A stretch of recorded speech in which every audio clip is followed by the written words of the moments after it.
सकट चौथ व्रत कथा। एक शहर में देवरानी जेठानी रहती थी। देवरानी बहुत ही गरीब थी। बड़ी मुश्किल से उसका गुजारा चलता था। वहीं जेठानी अमीर थी। देवरानी हमेशा गणेश जी का पूजन और व्रत करती थी। देवरानी का पति जंगल से लकड़ी काटकर बेचता था।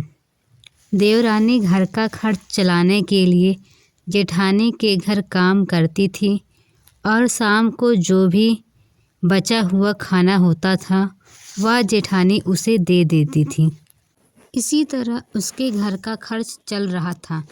माघ महीने में गणेश जी का व्रत सकट चौथ देवरानी ने रखा।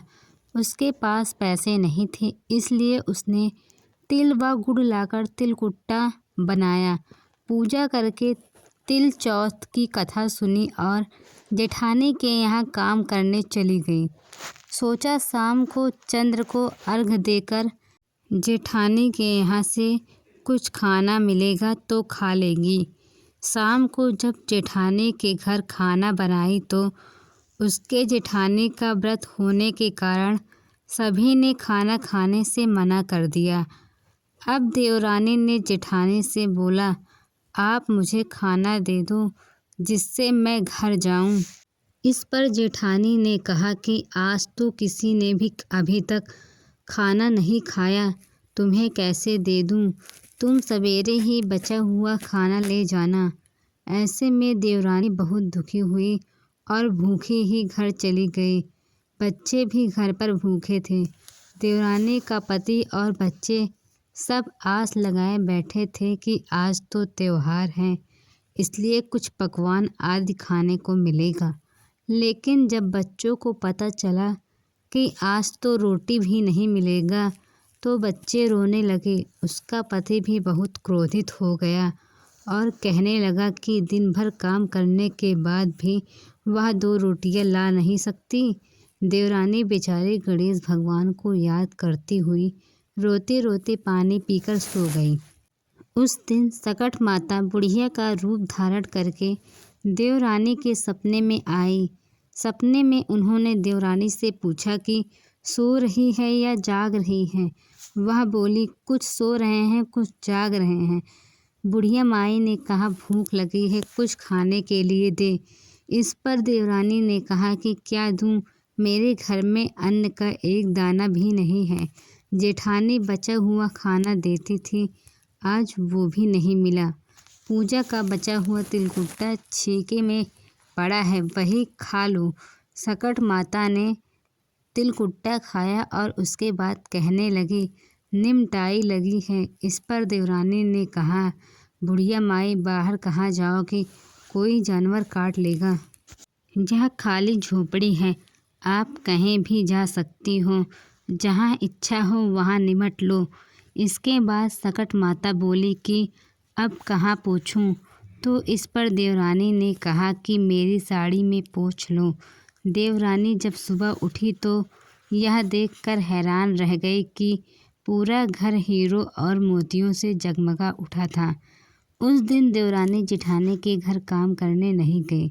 जेठानी ने फिर तो राह देखी, फिर बच्चों को देवरानी को बुलाने भेज दिया। जेठानी ने सोचा कल खाना नहीं दिया था, इसलिए शायद बुरा मान गई होगी। बच्चे बुलाने गए। देवरानी ने कहा कि बेटा, बहुत दिन तेरी माँ के यहाँ काम कर लिया। बच्चे ने घर आकर माँ से कहा कि चाची का पूरा घर हीरो और मोतियों से जगमगा उठा है। जेठानी दौड़कर देवरानी के पास आई और पूछा कि यह सब कैसे हो गया। देवरानी ने उसके साथ जो हुआ वो सब कह डाला। उसने भी वैसा करने की सोची।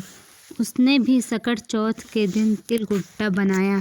रात को सकट माता उसके सपने में भी आई और बोली, बहुत भूख लगी है, मैं क्या खाऊं? जेठानी ने कहा कि आपके लिए छीके में रखा है, फल और मेवे भी रखे हैं, जो चाहो खा लो। उसके बाद कहने लगी, निमटाई लगी है। जेठानी बोली, मेरे महल में कहीं भी निमट लो। फिर उन्होंने बोला कि अब कहाँ पोंछूं? जेठानी बोली, कहीं भी पूछ लो। सुबह जब जेठानी उठी तो घर में बदबू और गंदगी के अलावा कुछ भी नहीं था।